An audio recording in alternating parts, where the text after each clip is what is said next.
అక్క రేపు friendship day కదా. అవును శిశిర, ఫ్రెండ్షిప్ డే కదా, మర్చిపోయా. రా అక్క, మమ్మీని అడిగి ఫ్రెండ్షిప్ బ్యాండ్ తెచ్చుకున్నాము. పదా మమ్మీ దగ్గరికి వెళ్ళి డబ్బులు అడుగుదాం. మమ్మీ ఏంటి మా? రేపు ఫ్రెండ్షిప్ డే కదా, డబ్బులు మమ్మీ ఫ్రెండ్షిప్ బ్యాండ్ తెచ్చుకుంటాం. ఏంటి డబ్బులా? అది ఫ్రెండ్షిప్ బ్యాండ్స్ కే. లాస్ట్ ఇయర్ ఉన్నాయి, ఏం అవసరం లేదు. లాస్ట్ ఇయర్ వా? లాస్ట్ ఇయర్ అయితేనేమి ఫ్రెండ్షిప్ బ్యాండ్సే కదా.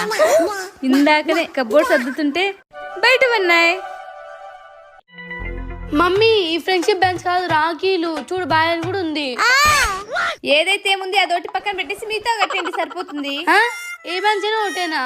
మమ్మీలు వేటిని వేస్ట్ చేయనివ్వరు, రాఖీల్ని కూడా ఫ్రెండ్షిప్ బ్యాండ్ గా కట్టేమని చెప్తున్నారు. వెళ్ళొస్తాంలే మమ్మీ, ఇవే కడతాం. బాయ్ బాయ్ చిక్కు బాయ్. ఫ్రెండ్షిప్ బ్యాండ్ అంటే ఫ్రెండ్షిప్ బ్యాండ్ ఇన్ని తెచ్చుకుంటే డబ్బులు అన్ని వేస్ట్ చేస్తారు. డబ్బులు ఏమైనా చెట్లకు వస్తున్నాయా? లేదు కదా.